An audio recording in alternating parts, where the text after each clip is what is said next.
Hello everyone, my name is David Miedema and I'm recording this video for the Remote Chess Academy.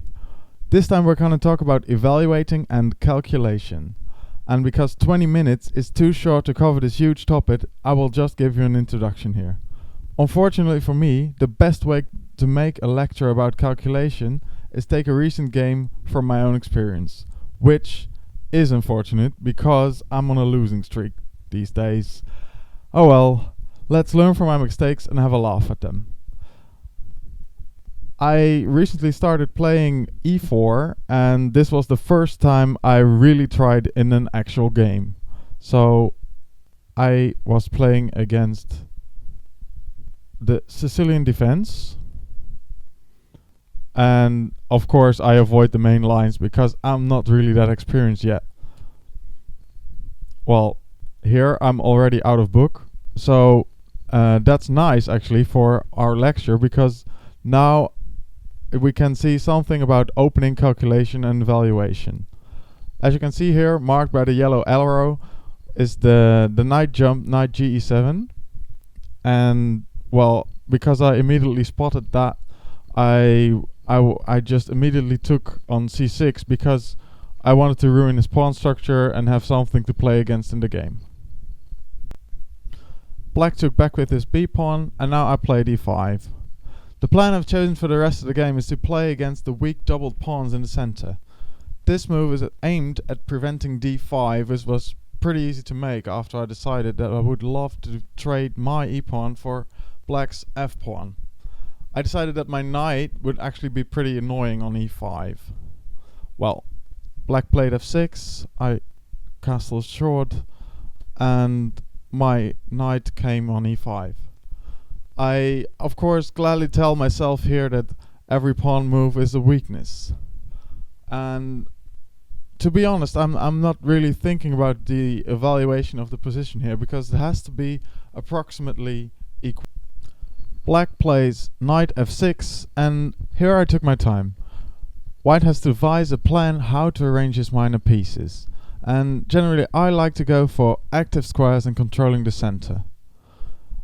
I would like to invite you now to pause the video and find out what plan you would have liked to play here. So think about a route for every piece, a square for every piece, and afterwards then compare that to what I have found out. So pause now. I hope you have been thinking for 10 minutes about this position. I will tell you now about my results. Well, first I was worried most about the threat of d6 and where to go with my knight. So the first thing I started about thinking is d4. After c takes d4, queen takes d4, queen b6, I considered this to be nice for black because he has exchanged his double pawns and I will have one less point for supporting my knights, because knights really love central pawns. Next, I was considering another move, which is b3. It would also support the knight in case of queen c7, and after d6 it would protect the knight from a possible bishop a6, so it's a sensible choice. After d6, knight c4, bishop e7, bishop b2 and e5, which seemed to me the most sensible moves, I stopped calculating and I found it would be quite easy for black to launch a kingside attack in the near future because of the absence of defenders. The bishop on e7, the knight on f6, the bishop on c8, and probably the rook on f8 and the queen can join in an attack, whereas there's no minor piece whatsoever on the king side for white. So that led me to the conclusion that I didn't want to play b3. So naturally d3 came around, and as you can see now there are a lot of arrows there, and those are the arrows I would like to say.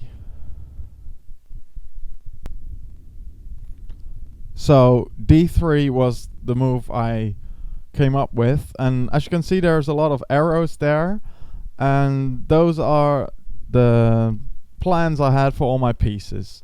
So I would first try to play my bishop to g5, play my knight to c3, and well, with the idea of going to a4 and maybe pressurize the double pawns, play f4 for stabilization of the center, and especially taking control of the important e5 square.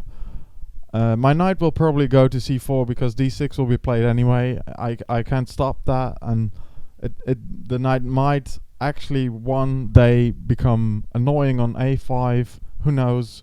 And my queen was destined for e2, and my other queen's rook would go to e1.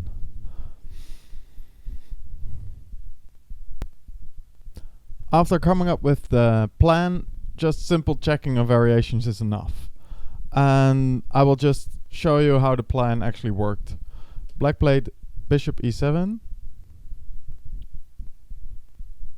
I play bishop g5.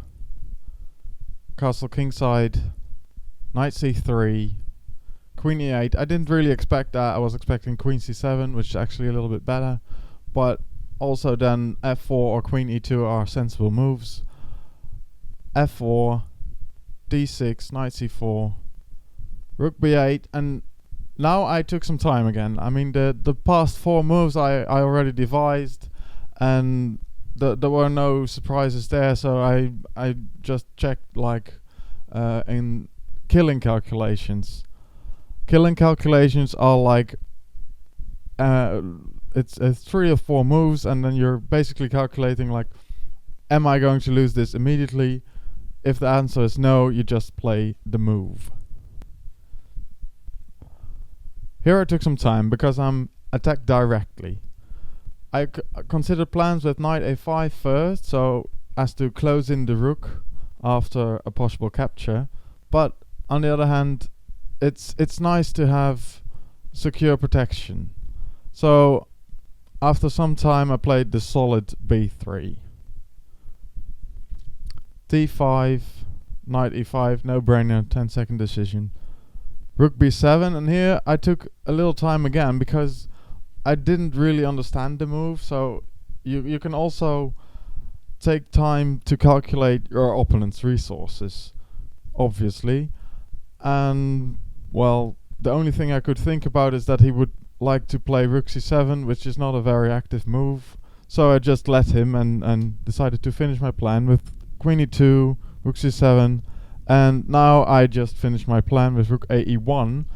And now this is my first mistake, because I should have actually checked my opponent's resources. As you can see, the diagonal width from b4 to e1 is actually quite weak here, and I underestimated c4 as in the problems it would pose me, because c4 is actually giving away a pawn, and it's not really that great move, but it's difficult to face. So black played c4, d takes c4, bishop b4, and it might not be great for black, but at least it's annoying for me, you know. Sometimes objectively speaking, white would have a great position here, but it's also about how easy a position is, and for humans actually it's way more about how easy a position is. So don't forget, when you're calculating a move, that you should also calculate the easiness of your position. Queen d3, pretty easy to see. Queen d2 is actually an option given by the computer with an exchange sacrifice. I didn't see that because queen d3 is also good. h6, bishop takes f6, g takes f6, and well, white has now 2 choices, knight g4, knight f3. I quickly looked at knight g4 and I didn't like queen h5, h3. It loses some initiative for white, so I actually quickly played knight f3. This method of calculating is actually called the method of elimination, and it says if all else fails, what's left is the truth. And so the truth was knight f3, bishop a6, and the bishop put a lot of pressure on my position. We're nearing the crucial phase of the game now, and again I took some time here. Black is threatening d takes c4 and rook d7, which is annoying because the queen needs to protect both c3 and c4 simultaneously. As an answer, I saw knight d4, which is very logical, although I have not calculated a lot. This was just simply the most sensible move, making way for the rook to join the attack via f3 and hitting e6 at the same time. Black played d takes c4, and now I spent quite a lot of time on queen h3 because it looks quite amusing, and it would be a very nice way to finish the game. I saw c takes b3, knight takes e6, bishop takes f1, and then queen g3 check, and now at this very moment rook g7 is not possible. King h8, knight takes c7 and queen f7, and this is quite an unclear position. I was really not able to evaluate this mess we have here, but fortunately I found another branch, which is bishop c5, and this is very strong, and white doesn't have anything anymore because this is simply winning for black. So I could discard queen h3 pretty easily, and I just had to go with the flow and take the pawn back.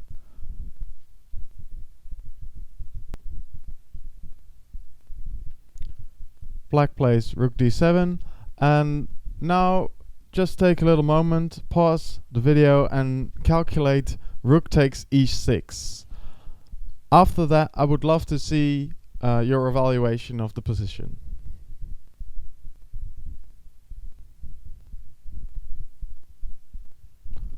Well, rook takes e6 was played because it's simply the best move.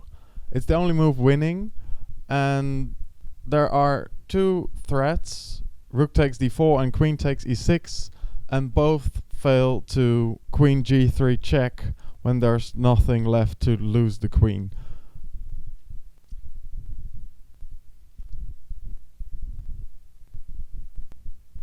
After rook takes e6, black plays queen c8, and this is a very strong move. It enables c5, and the queen is actually basically shining to every target I have in my position. It goes through the c file. If the pawn on c6 goes away, it shines to the rook on e6, and it protects the bishop on a6. So this was a very good move, and I had to deal with it. Yeah. So this is the key position of the game. Well, why? Because white is winning, but nevertheless there are a lot of options that seem viable, and we need to calculate all the different attacking possibilities very precisely. I took half an hour and I made a blunder, and I would love for you to pause the video here again and take some time, 20 or 30 minutes, and really see this as a nice training. Write down your variations or give them into your personal chess base, and your goal basically is to play better than me and keep a winning position. There are a lot of possibilities to do that, so pause the video now and try to make me proud.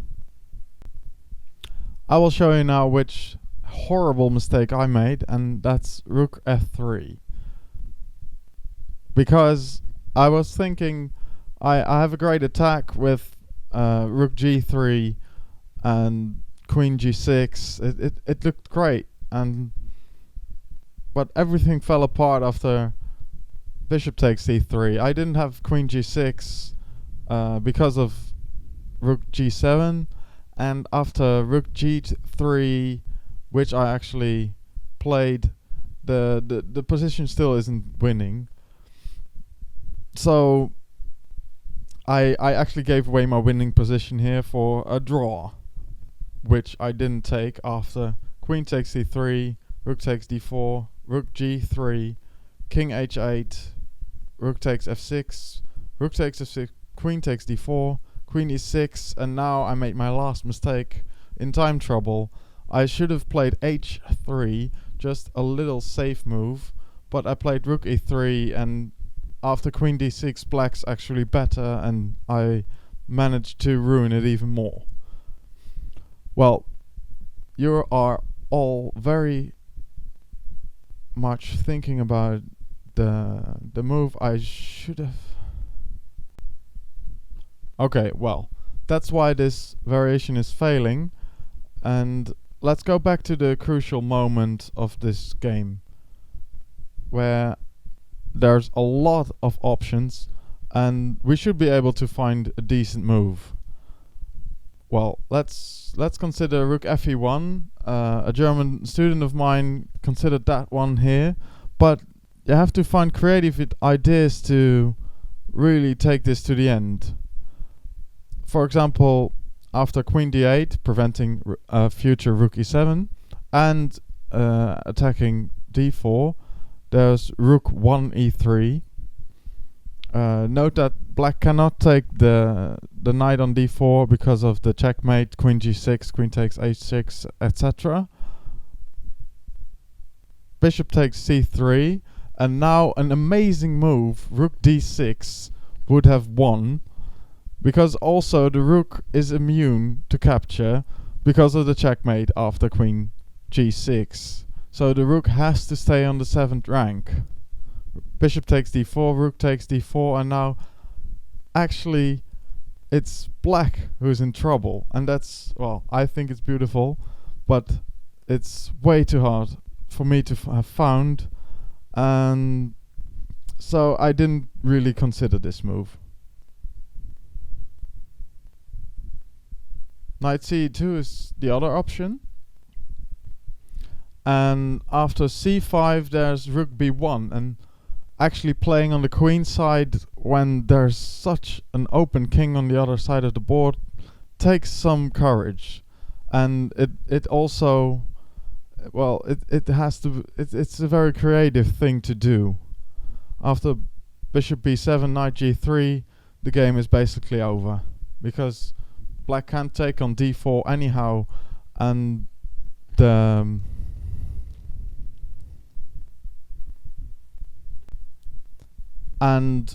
well, after queen g6 possibilities, or c3, the game actually becomes easier for white to take over. So this would probably be the most simple variation to calculate, and well, unfortunately I did not find it. Another variation here, which is quite astonishing to find, is king h1, which is also very good. c5, knight d5, and then after c takes d4, the amazing move knight e7 check works, because here you just exchange everything and you are still mating the black king.